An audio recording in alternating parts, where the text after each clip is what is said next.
ఆత్మానందం కోసం చేయండి, డబ్బుల కోసం చేయకండి, క్రెడిట్స్ కోసం చేయకండి, కీర్తుల కోసం చేయకండి, ధనార్జన కోసమే చేయకండి. మీరుగానే బతకండి. సమాజం ఎన్ని రకాల చిల్లర మల్లరగా తిరుగుతున్నా అసలు వీడు ఒక క్యారెక్టర్తో వెళ్తున్నాడు రా వీడు అని అనిపించేట్టు చేయండి.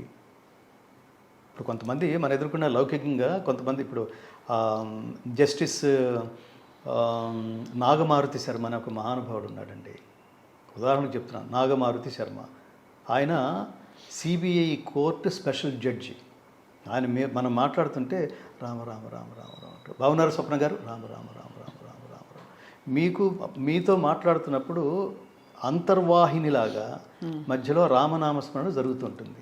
ఆయన్ని అడిగారు ఒకసారి, మీరు కూడా డబ్బు సిబిఐ అంటే మామూలు విషయం కాదు, ఎక్కడి చిన్న చిన్న సంతకాలు పెడితే బోడంత డబ్బు వస్తుంది, అంత అక్రమాలకేం పాల్పడక్కర్లేదు, ఈ అడిగేవాళ్ళు ఏదో పాపం వారం రోజులు 10 రోజులు బెయిల్ కోసం అడిగేవాళ్ళు వీళ్ళు పెట్టచ్చు కదా అంటే ఆయన ఏకవాక్యంలో ఒక మాట అన్నాడు, ధర్మం తప్పితే మరణించినట్టే, నేను మరణించటం మీకు ఆనందమా అని అడిగాడు ఆయన.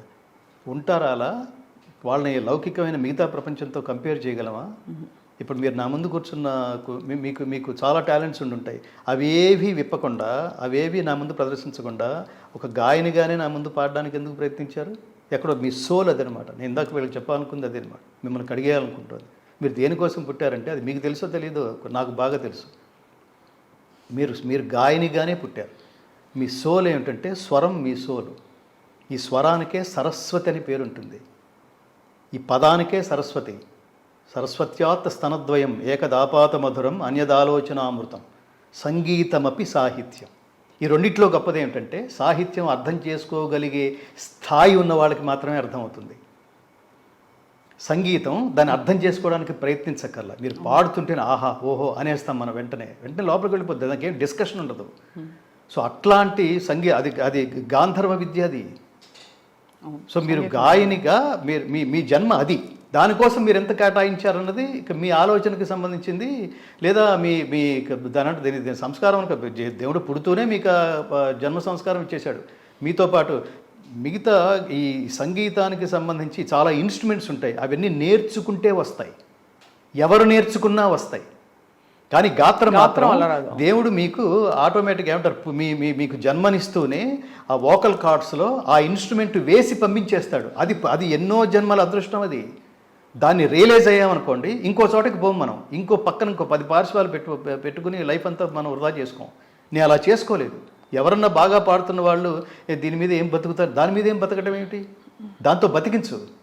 అసలు ముందు ప్రారంభంలోనే ఆ మాట ఏమిటి? ఒక్కసారి సీరియస్గా ప్రయత్నించావా? ఎక్కడి దాకా తీసుకెళ్తుందో. కేవలం సంగీతం మీద మంగళపల్లి గారు బతకలా, కేవలం సంగీతం మీద ఒక విగ్రహం పెట్టే స్థాయిలో భారతదేశానికి భారతరత్న స్థాయిలో వెలిగిపోలా మహాతల్లి ఎంఎస్ సుబ్బలక్ష్మి గారు. వాళ్ళందరూ నీకు ఉదాహరణలు కదా. నేను అంత తక్కువ అంచనా వేసుకుంటున్నావు ఏమిటి? పిచ్చి వేషాలు వేయకు. అసలు పాడేవాళ్ళు ప్రతిరోజు డైరీ పెట్టుకొని, నేను ఎక్కడికన్నా వెళ్తే పిల్లలు పాడితే ఇదేం కూడు పెడుతుంది. నేనే ఉదాహరణ. కూడంటే ఎంత? నెలకు 10 లక్షల, 25 లక్షల, కోటి రూపాయల, 10 కోట్ల, 10,000 చాలా అంటే నేను 10,000 చాలన్నా. ఆ 10,000 కూడా వెతుక్కున్న సందర్భాలు ఉన్నాయి. అయినా నేను దాన్ని వదిలేయలేదు. నేను ఎన్ని కష్టాలేదు. నేను ఒక్కటి ఉదాహరణ చాలదు. నేను ఎవరెవరినో ఉదాహరణ కాదు, నా పిల్లలకి నేనే ఉదాహరణ చెప్తాను. ఎన్ని కష్టాలు ఎదురైనా, వాటిని పరీక్షల్లాగా భావించి దాన్ని అంతు చూసేంతవరకు నిద్ర పట్టుకున్నా అన్న. నేను ఈ ప్రపంచానికి చేసింది అది. ఘంటసాల గారు భగవద్గీతని ఇంకో 100 టైమ్స్ ఎక్కడికో నెక్స్ట్ లెవెల్కి తీసుకెళ్ళడానికి నేను ప్రయత్నం చేశాను. చాలా ఎంత పెద్ద సాహసోపేతమైన ఆయన ఉన్న రోజుల్లో 4 ఇన్స్ట్రుమెంట్లతో హెచ్ఎంఈ సంస్థ వాళ్ళకి లిమిటెడ్ బడ్జెట్లో ఏదో చేశారు. ఆ రికార్డ్ చేసిన మహానుభావుని థియేటర్కి పిలిచారు.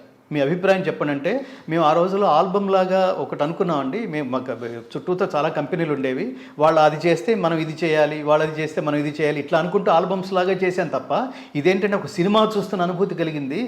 ఇన్ని కోట్లు ఖర్చు పెట్టారేమిటి దీనికి, లైఫ్ అంతా దీనికి డెడికేట్ చేశారేమిటి, నేను మిమ్మల్ని మిస్ అయ్యాను హెచ్ఎంవిలో అన్నారు పుట్టా మంగపతి. ఘంటసాల గారి చేత భగవద్గీత పాడించిన మహా వ్యక్తి ఘంటసాల గారి. చాలామందికి తెలియంది ఘంటసాల గారి భగవద్గీత ఆయన ఆలోచనల నుంచి రాలేదు, హెచ్ఎంవి వాళ్ళ ఆలోచనల నుంచి వచ్చింది. ఆ విధంగా ఆయన తలపెట్టిన యజ్ఞాన్ని మీరు ముందుకు తీసుకెళ్లారు. ఇందులో జ్ఞానగీత అని ఒక సంబోధన వచ్చింది. భగవద్గీత మరణ గీత కాదు, జీవన గీత. మన వాళ్ళు చావు దగ్గర పెట్టేశారు. నేను చాలా కాలం అసలు కలవరపడ్డా. దీన్ని ఒక ఉద్యమంలాగా తీసుకుందాం అనుకున్నాను. చావుల దగ్గర పెట్టేస్తున్నారు దీన్ని. తర్వాత అక్కడికి వచ్చిన వాళ్ళు, ఆ చుట్టుపక్కల వాళ్ళు, తర్వాత జనరేషన్స్ వాళ్ళు, టీవీల్లో విన్నవాళ్ళు, రేడియోలో విన్నవాళ్ళు, వీళ్ళందరూ భగవద్గీతను అక్కడే పెట్టాలని పాపం అంటే ప్రాథమిక అవగాహన లేని వాళ్ళు అక్కడే పెట్టాలనే ఆలోచనకు వచ్చి చివరికి భగవద్గీత హిందువుల నుంచి కూడా దూరం అయిపోయే స్థితికి వచ్చేసింది, ముఖ్యంగా తెలుగు వాళ్ళలో అని మన ఫౌండేషన్ ద్వారా ఎక్కడికి వెళ్ళినా కూడా ముందు అసలు బేసిక్గా వాట్ ఈజ్ భగవద్గీత అనేది తెలుసుకోండి. భగవద్గీత అది జ్ఞాన గ్రంథం, మత గ్రంథం కాదు. మతం అంటే ఒక వర్గానికి చెందింది మాత్రమే. జ్ఞానం అంటే సార్వజనీనమైనది. ఎవడు ఒక మాట చెప్తే ప్రపంచంలో అన్ని కులాలు, అన్ని మతాలు, దేశాలు, కాలాలు, జాతులు అన్నీ కలిపి భలే చెప్పాడురా అంటాయో అది సార్వజనీనమైంది. అట్లాంటి మధురమైన వాక్కులు, ఆచరించగలిగిన వాక్కులు భగవద్గీత నిండా ఉన్నాయి. అది నేను స్టడీ చేశాను నాన్న, నన్ను నమ్మండి. అందుకని శవాల దగ్గర పెట్టకండి అలా చెప్పేవాడు. గీత నేర్చుకో, చిన్న చిన్న మాటలు, గీత నేర్చుకో, రాత మార్చుకో, ఇంటింటా గీతా జ్యోతుల్ని వెలిగించు. ఈ సందర్భంలో స్వామి మీరు అంటే గీత నేర్చుకో రాత మార్చుకో అనే జ్ఞానగీత అని అన్నారు కదా, ఇది అందరూ ఒక పాఠ్యాంశంగా కానీ దైనందిన జీవితంలో ఒక భాగంగా చేసుకోవాలని మీరు భావిస్తారా? ప్రపంచవ్యాప్తంగా మతాలకు అతీతంగా మీ సంకల్పం అన్ని చోట మనం చెప్పేది చెప్తాం, ఆత్మశుద్ధితో చెప్తాం. ప్రపంచవ్యాప్తంగా నేను చాలా దేశాలు తిరిగానప్పటికీ ప్రతి చోట భగవద్గీత గాన ప్రవచన ప్రచారకర్తగా భగవద్గీతని నా కొన ఊపిరి వరకు ఎంత ముందుకు తీసుకెళ్ళగలమో, ఎంతమంది హృదయాల్లో దాన్ని ప్రతిష్ఠించగలమో అంతా చేస్తున్నాం. సాధారణ ప్రజకి అర్థమయ్యే రీతిలో. అవును, దేవుడి తత్వం ఒకటి ఉంది నాన్న. అసలు దేవుడు శ్రీకృష్ణ పరమాత్ముడు అనే పరమాత్మ అవతార పరమార్థం ఏమిటంటే దుష్ట శిక్షణ, శిష్ట రక్షణ, ధర్మ సంరక్షణ. ఇది గుర్తుపెట్టుకోండి. ఇస్తాడు, చెడ్డ పనులు చేయకు, శిక్షిస్తాడు ఏదో రూపంలో వచ్చి. శిష్ట రక్షణ, మంచివాళ్ళు. వాడు ఇప్పుడు నీకు తాత్కాలికంగా సమస్యలు ఎదురైనట్టు అనిపిస్తుంది కానీ అంతిమంగా నువ్వే గెలుస్తావు, నిన్ను రక్షిస్తాడు. నమే భక్త ప్రణశ్యతి, నా భక్తుడికి ఎన్నటికీ నాశనం లేదు అంటున్నాడు పరమాత్మ. వాడు చెప్పింది చేస్తాడు, వాడికి ఏం డబ్బు అక్కర్లేదు, వాడికి ఏం కిరీటాలు అక్కర్లేదు. పత్రం పుష్పం ఫలం తోయం, పత్రం పుష్పం ఫలం తోయం యో మే భక్త్యా ప్రయచ్చతి తదహం భక్త్యుపహృతం అస్నామి ప్రయతాత్మనః. పత్రమైన, పుష్పమైన, ఫలమైన, ఉదకమైన నిర్మల భక్తితో సమర్పిస్తే అది నేను తీసుకుంటాను అన్నాడు. ఊరు డైలాగ్ బాగుంది కదా అని చెప్పట్లేదు. చివరికి ఎక్కడ దాన్ని ఎలా నిరూపించుకున్నాడంటే రుక్మిణి ఒక తులసి దళం వేసింది తోగల, కుచేలుడు అటుకులు పట్టుకొచ్చాడు. ఎక్కడ కృష్ణ పరమాత్మ, ఎక్కడ హంసతూలికా తలపాలు, ఆ భవనం ఏమిటి, అక్కడ పర్మిషన్ తీసుకుని లోపలికి అతి కష్టంగా వెళ్ళి ఏం తెచ్చావు చూపించు అంటే, ఇంత చూసిన తర్వాత అటుకులు ఎలా నేను నా కొంగులోంచి తీస్తాను అని అనుకున్నవాడిని. కృష్ణుడు వాడు వెంటపడి మరి నువ్వు ఏదో నాకు తెచ్చావు, దాస్తున్నావు నువ్వు దొంగ అని చెప్పి వాడి దగ్గర బలవంతంగా లాక్కుని తినేయలేదు. ప్రేమ. సో అట్లా ఆ ప్రేమకి భక్తికి లొంగిపోయేవాడు పరమాత్మ. సో అతను చాలా సింపుల్ క్యారెక్టర్ అండి. ఇప్పుడు చాలామందికి ఉన్నవాళ్ళ ఇళ్లలో ఉట్టి కొట్టి ఫ్రెండ్స్ అందరినీ తీసుకుపోయిన శ్రీకృష్ణ పరమాత్మ తనతో ఉన్న పేద పిల్లలందరినీ తీసుకెళ్ళి ఉన్నవాళ్ళలోకి జొరపడి ఉట్టి కొట్టి వెన్న దొంగనే పేరు తెచ్చుకుని ఉట్టి కొట్టి ఆ వెన్నంతా అందరికీ పంచిపెట్టి అదంతా ఆ నెపమంతా తన మీద, ఆ దొంగతనం తన మీద వేసుకోవటం కోసం కాస్త తన మూతికి కూడా రాసుకున్న నిజమైన సోషలిస్టు శ్రీకృష్ణ పరమాత్మ. అందరూ బాగుండాలని. మీరు ఇందాక ఒక గొప్ప మాట, గొప్ప శ్లోకం గుర్తించారు చూడండి. అద్వేష్ట సర్వభూతానాం మైత్రః కరుణ ఏవ చ నిర్మమో నిరహంకారః సమదుఃఖ సుఖః క్షమీ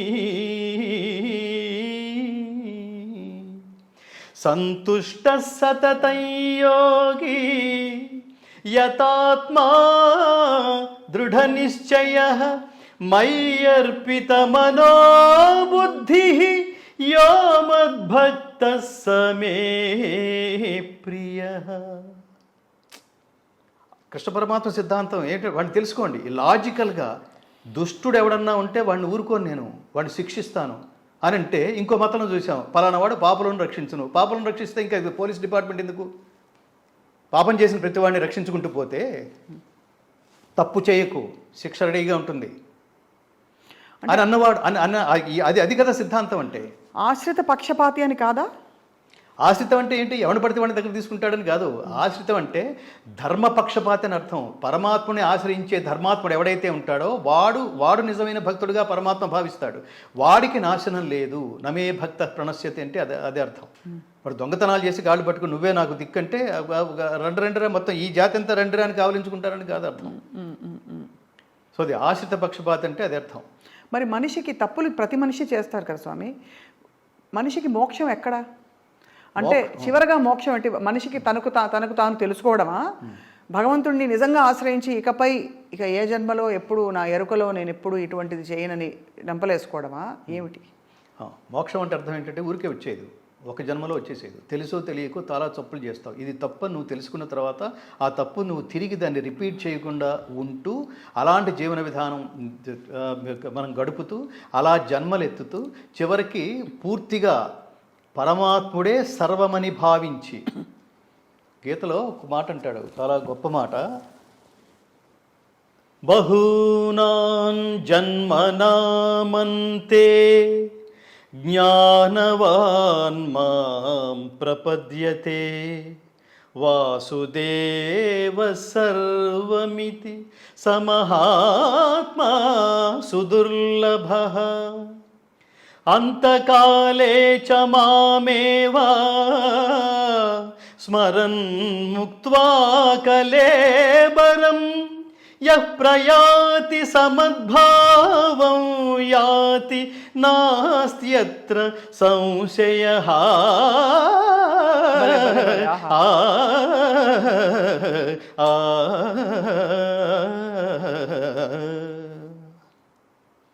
ఇది పునర్జన్మ సిద్ధాంతాన్ని ధృవీకరిస్తుంది భారతీయ సనాతన ధర్మం. మళ్ళీ జన్మ ఉందా? ఇప్పుడే కుమ్మేయి అంటున్నారు చూడండి. మళ్ళీ జన్మ ఉంది. మళ్ళీ జన్ముందనేది బహూనాం జన్మనామంతే, అనేక జన్మములెత్తిన పిమ్మట వాసుదేవుడే సర్వమని భావించి నన్ను శరణమునందుచున్నాడు. అలాంటి మహాత్ముడు లభించుట మిక్కిలి అరుదు. చాలా జన్మలు ఎత్తుతూ ఉండాలి. తెలుసో తెలియకో తప్పు చేస్తున్నావు, తెలుసో తెలియకో ఒక పుణ్యం చేస్తున్నావు. ఈ పుణ్యాన్ని అనుభవించడానికి మళ్ళీ జన్మెత్తాలి, పాపాన్ని అనుభవించడానికి మళ్ళీ జన్మెత్తాలి. రెండు నీ అకౌంట్లే. ఈ రెండు నీ అకౌంట్ అని తెలుసుకోకుండా ఒక దారుణమైన పాపం చేసేసి లోపల తెములుతుంటే, లోపల ఒకడెవడో గరిటె పెట్టి కెలికేస్తుంటే, తిట్టేస్తుంటే, దాని నుంచి ఓవర్కమ్ కావడం కోసం తిరుమల వెళ్ళి స్వామివారి హుండీలో అన్ని కోట్లు గుమ్మరించి ఆ చుట్టూ తిరిగి స్వామివారి దగ్గరికి వెళ్ళి అవి మొత్తం నేనే వేశాను, కొంచెం చూసుకో, ఆర్ యూ సాటిస్ఫైడ్, కొంచెం కావాలన్నా ఉంటే రాత్రి కల్లో కనిపించి చెప్పు, మళ్ళీ వేస్తాను అంటే మన ఇద్దరం ఒకటే. నేను కూడా కరోనా టైంలో చాలా ఫైనాన్షియల్గా చాలా ఇబ్బందులు ఫేస్ చేశాను, టైంకి నువ్వు డబ్బు వేసావు అంటాడా వాడు? దేవుడు క్యారెక్టరు, తల్లి క్యారెక్టరు ఒకటే. స్వప్న గారు, దేవుడు క్యారెక్టర్ ఇవ్వడం, తల్లి కూడా ఇవ్వడమే. తల్లి ఏం తీసుకోదు. మీరు ఎక్కడున్నా సుఖంగా ఉండండి ఆయన, నాకేం ఐఫోన్లు వద్దు, డబ్బులు వద్దు, బిల్డింగ్లు వద్దు, అంతస్తులు వద్దు, మీరు క్షేమంగా ఉండండి నాన్న. యవ్వనం ధారపోస్తుంది, ప్రాణం ధారపోస్తుంది. దేవుడు ప్రత్యక్షమైతే నీకేం కావాలని దేవుడు అడిగే మొదటి మాట నీకేం కావాలని అడుగుతాడు. కానీ చాలా కష్టపడి ప్రత్యక్షమయ్యాను, నాకు ఇంత ఇస్తే నీకు ఏమంటారు, నువ్వు కోరినవన్నీ తీరుస్తాను అందులో వాటా అడగడు. తల్లిదండ్రులు కూడా అంతే. అది పిల్లలకి తెలుసుకోవాలి. తల్లిదండ్రులు పిల్లలతో కావాల్సినంత సమయం కేటాయించట్లా. అందుకని వాళ్ళు మెటీరియలిస్టిక్ లైఫ్లోనే బిజీగా ఉన్నారు. తల్లిదండ్రుల విలువ తెలుసుకోవాలి వాళ్ళు. ఈ స్వప్న అనే తల్లి కడుపున పుట్టినందుకు ఆ పిల్లలు చాలా గర్వపడాలి. సంగీత సరస్వతి, వారి విలువ నాకు తెలుసు. నేను అందుకని మాట్లాడుతున్నా, మిమ్మల్ని ఏదో భజన చేయడానికి మాట్లాడలేదు. వాటి మామూలు విలువ, వాళ్ళ మధ్యలో ఉంటున్నాం, మామూలు విలువ అది. ఆ విలువ తెలుసుకోవద్దు నువ్వు.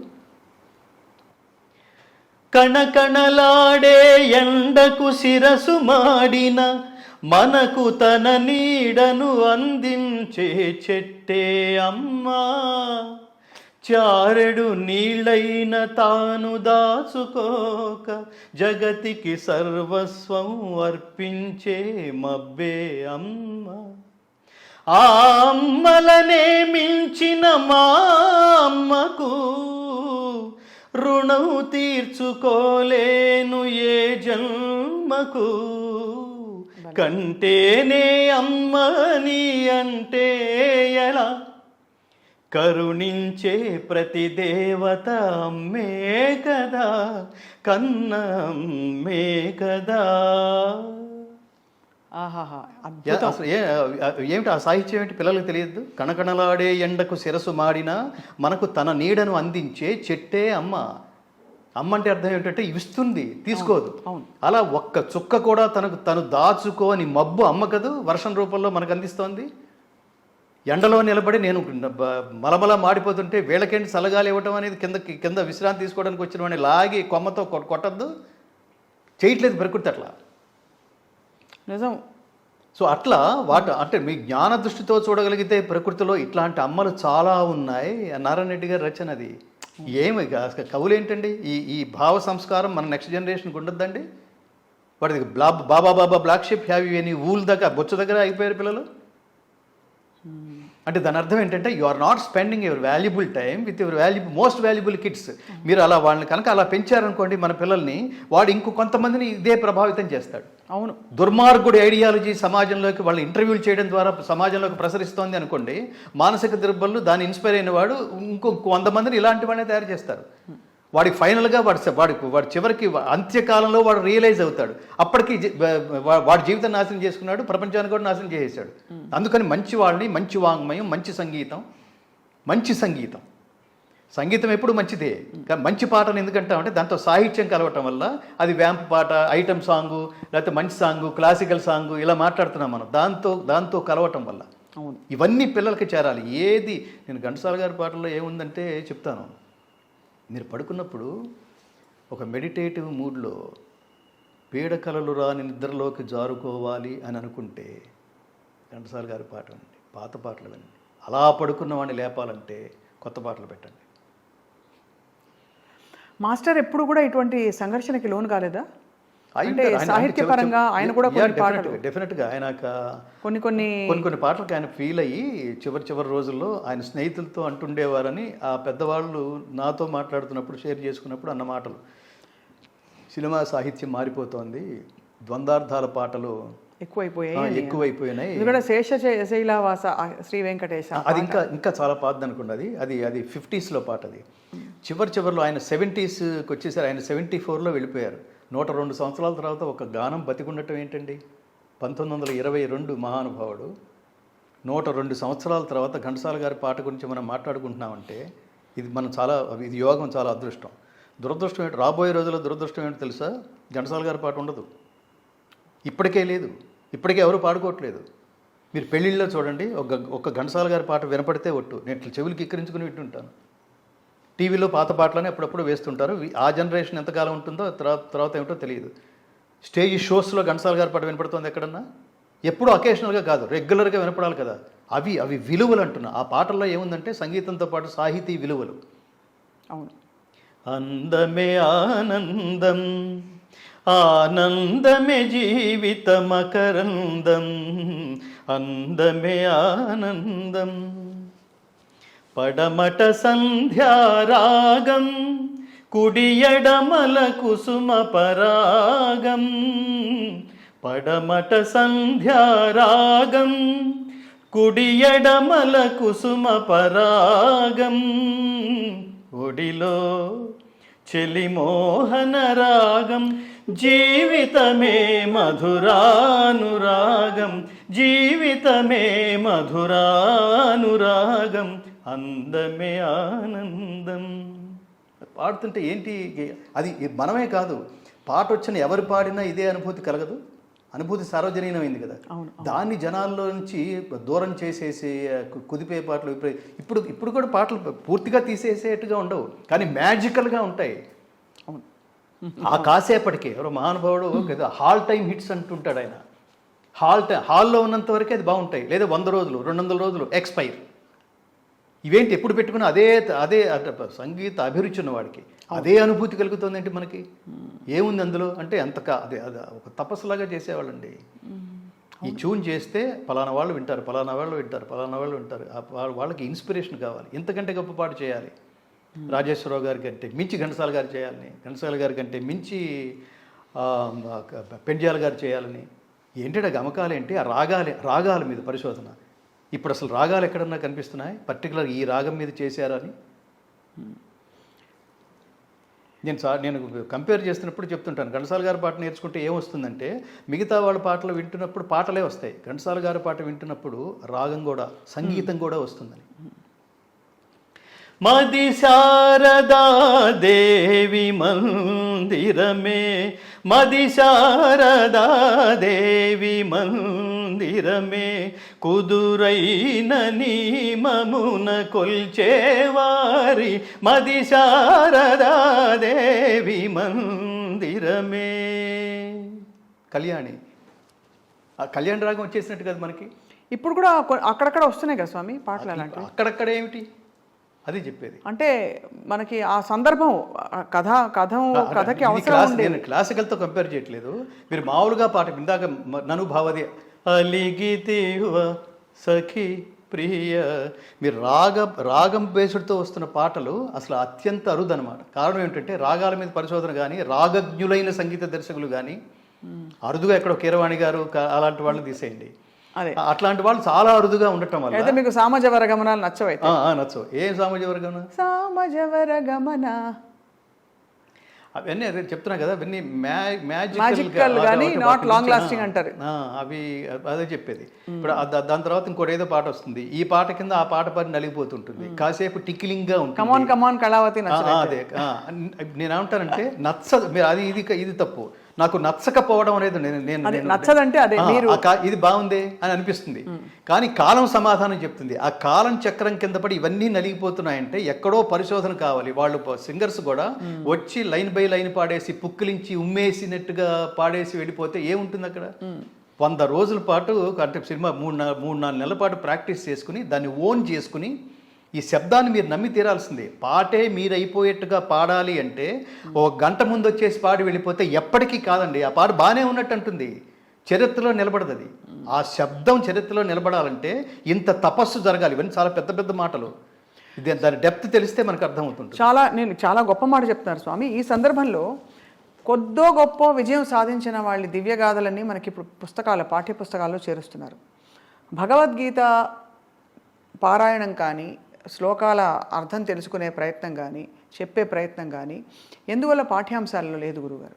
పాఠ్యాంశాలు లేకపోవడం అన్నది చాలా చాలా భయంకరమైన దురదృష్టకరమైన విషయం.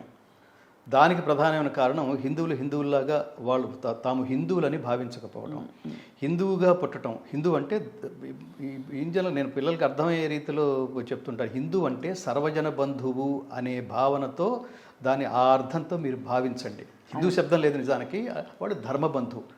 ధర్మం అనేది ప్రపంచానికి, ధర్మం అంటే ఏమిటో ప్రపంచానికి రుచి చూపించిన దేశం భారతదేశం కదా. అందరూ బాగా బతకాలి, అందరూ కలిసి బతకాలి. ఈ దేశంలో ఇన్ని మతాలు ఇంత ఉంది అంటే దానికి ఐడియాలజీనే భగవద్గీత. అది ఆయనకి భగవద్గీత అనండి. అందరికీ శ్రీహరే అంతరాత్మ, ఇందులో జంతు కులము అంతా ఒకటే, అందరికీ శ్రీహరే అంతరాత్మ, బ్రహ్మమొక్కటే పరబ్రహ్మమొక్కటే, పరబ్రహ్మమొక్కటే. ఇంతకు భూని వచియింపకపోదునే విన్ము తల్లి, దుశ్చింతులు దైత్యుజేబడిన సీతను గ్రమ్మరయేలుచున్నవాడు, ఎంతటి విమోహిరాముడని ఎగ్గులు వల్కినాలకించి, భూకాంతుడు నిందజల్ది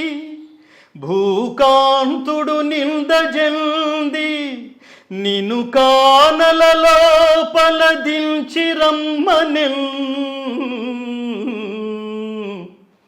నిను కానల లోపల దించి రమ్మనెన్. ఇది ఆర్ద్రత లవకుశ. ప్రతిదినమేను తొల్దొలుత పాదములంటి నమస్కరించి, నీ అతులితమైన దీవెనలనంటి చరింతు, త్వదీయ భాగ్యమే గతియడమాయే ఇంకెప్పుడుగాంతు భవత్పద పద్మముల్ నమస్యతముల్ సేతునమ్మా కడసారి గ్రహింపుము జానకీ సతీ జానకీ సతీ. ఆర్ద్రత కదవి, ఆర్ద్రత కదవి. సీతామహాది తల్లిని అడవిలో వదిలేస్తున్నప్పుడు లక్ష్మణుడు పాడుతున్నవి. ఆర్ద్రత అనేది ఎక్కడ కనిపిస్తోంది?